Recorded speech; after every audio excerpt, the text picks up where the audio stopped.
I took my cue from Arlene and reluctantly accepted the kid. The Mormon leader guaranteed the girl's bona fides. Given the way he felt about the female of the species, if he wanted Jill on this mission that badly, that was good enough for me. "Welcome aboard," I said, approaching Jill and putting out my hand.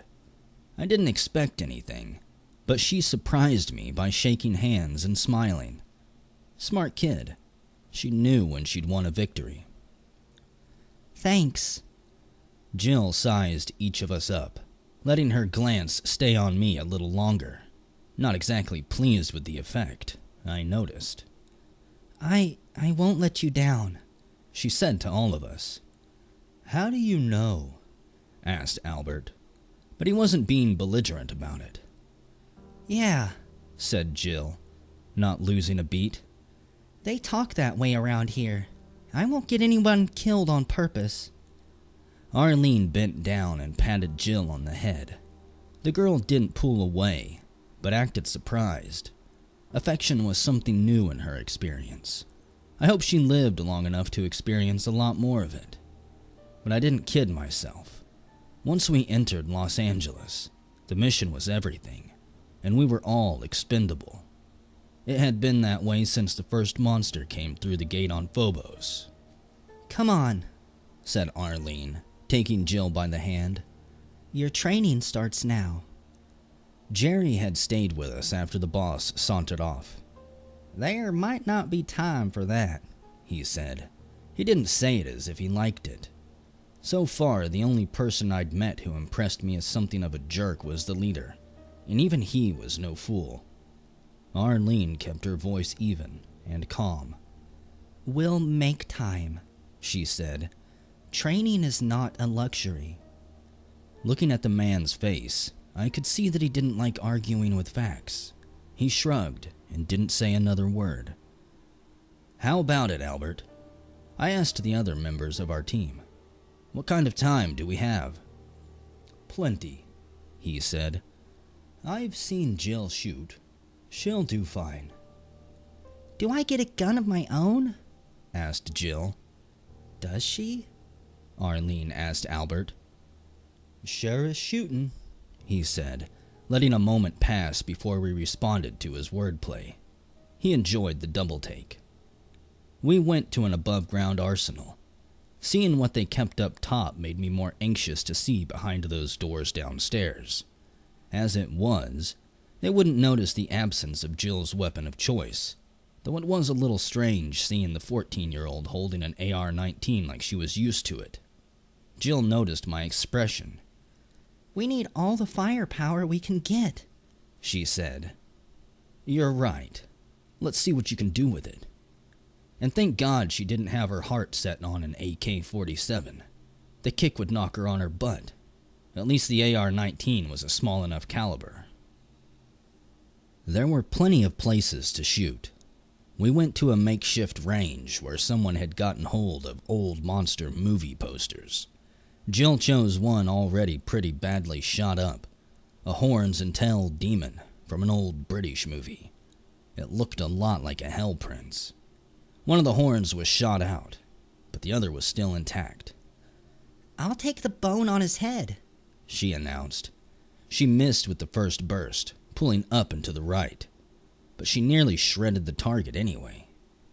Arlene went over and whispered something in her ear. Jill smiled and tried again. This time the bursts were shorter and stayed on target. The demon's second horn was history. "What did you tell her?" I asked Arlene. I always appreciate a few well-chosen words. "Girl talk," she said, arcing her dark eyebrows. "Kind of a shame to destroy these collector's items," I observed when we ran out of ammo. "No problem," said Albert. "We have hundreds of these. The president used to visit the church in Hollywood, and we have a lot of contacts." "How did I do?" asked Jill, bringing us back to the original point of the exercise. "I thought I'd need to teach you something," said Arlene. "Guess you're mostly ready." "Mostly." The day was shaping up nicely. We could do a whole lot worse than Jill. I was still in a good mood when we had dinner with the president that night. They set a good table, and he boasted how they could keep this up for a long time. After dinner, Jill toddled off to bed in the female teens quarter. Albert wanted to spend time with an older woman we'd been informed was an aunt, and I managed to get Arlene alone in the presidential garden. Although night had fallen, the security lights in the garden were bright, thanks to the generators of our hosts. I saw Arlene frowning and thought.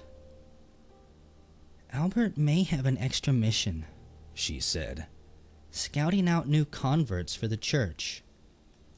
I laughed. Hey, don't make it sound so sinister. We should ask any survivors to join us, male or female. Unless they've gone insane, she said. And there are parts of Los Angeles where it would be difficult to know. Well, I'm glad we have Albert and Jill with us. She brightened. Me too. That young lady impresses the hell out of me. Maybe she's lucky to be going off with us to face demons and imps. Arlene never lost her ability to surprise me. Lucky? I echoed. Why do you say that? She's past puberty, Fly. They'd probably marry her off to one of these. She didn't finish. I recognized that the conversation was on the slippery slope to more trouble than a barrel of pumpkins. Arlene's prejudice against anything and everything religious, and especially against Mormons, was disturbing. The people in this compound, Mormons and others alike, had done nothing to warrant such anger. Time for a strategic retreat. So, what do you think of the president? What do you think? She threw it back at me. Well, as I've said before, you don't have to like someone in power to recognize that you need cooperation from the boss. This man is no fool. He's playing his own game. Arlene shook her head, but it wasn't because she disagreed with me. I always understand a leader, she said. It's the followers who confuse me. This man is a master of transferring authority. His followers won't argue with someone who says he gets his marching orders direct from God. Yeah, but in the war we're about to fight, let's hope God really is on our side. Or we're on God's side, I mean. She took a stick of gum out of her pocket, popped the contents in her mouth, and gave forth with her considered opinion. Agreed. Any god or goddess, anything to give us an edge is fine by me. I ignored the blasphemy. Honestly, she does it just to needle me. Where did you get the gum? I asked. Jill, she said between chews. Want a stick? No thanks. Gum is not one of my vices, but I was impressed with how quickly Arlene had been won over. We went back in the compound, expecting to return to the room we'd been in before. A matronly woman we hadn't seen before greeted us. Hello. My name is Marie, she said. I'm here to show the young woman to the female quarters. Arlene and I exchanged knowing glances. I think we both did a commendable job of not bursting out laughing. I couldn't remember the last time I'd slept without Arlene taking watch. We'd already been through the sexual tension zone and popped out the other end with the understanding that we were buddies, pals, comrades. But now we were back in the Adam and Eve department. The only question that really mattered was, did we trust these guys to keep us alive while we slept? The fact that they were still here was pretty good evidence. What kind of security do you have here? I asked the woman. She didn't understand. Good enough to keep you out of the hen house, she answered with a slight smirk. I rolled my eyes. That wasn't what I meant, but skip it. See you in the morning, I said to Arlene. For the first time in a long time, I was alone. Maybe the president still had doubts about me, but they put me on a long leash. Suddenly I realized I didn't know where I was supposed to sleep. The room we'd been in before made sense. We'd been allowed to use it when we were freshened up, but we were under guard then. I wished I'd thought to ask the woman if that was where I was supposed to go. I didn't know anyone in the hallways, but they didn't pay any attention to me as I went past. They weren't afraid. What a strange concept that had become. I could have asked them about a men's quarters, but I wasn't in a rush to have the old YMCA experience if I could avoid it. If I wasn't going to bunk with Arlene, then I wanted to be alone. Privacy suddenly exerted a strong appeal. To be alone, without a hell prince stomping on my face. To sleep without worry of a zombie who used to be a friend cuddling up next to me and sharing the rot of the grave. Just to enjoy silence and solitude, without Spinies fudging it up. Yeah, the more I thought of it, the better I liked it. I retraced my way back to the room. After the corridors on Demos, this was almost too easy. The door wasn't locked. Then I noticed that the lock had been removed. Now that I thought about it, there were no locks anywhere.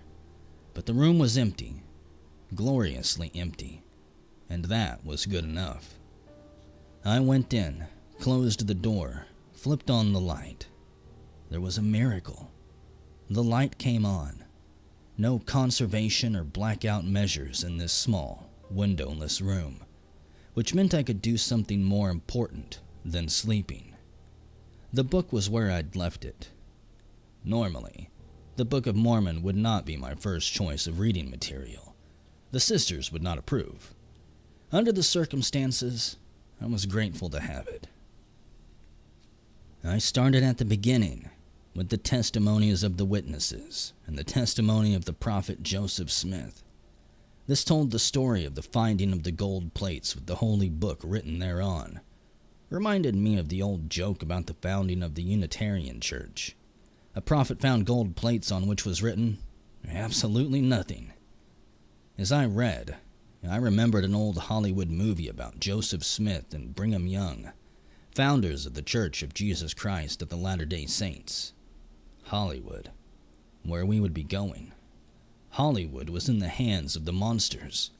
Vincent Price starred in the Mormon movie, and also in a million monster movies. I was sure this all meant something. I started the first book, made it to the second and the third, and kept reading until I reached chapter 5 in the book of Alma, verse 59. For what shepherd is there among you, having many sheep, doth not watch over them, that the wolves enter not and devour his flock? And behold, if a wolf enters his flock, doth he not drive him out? Yea, and at the least, if he can, he will destroy him. That seemed like a good place to stop, because I doubted I would find a more agreeable sentiment anywhere else in the Mormon scriptures.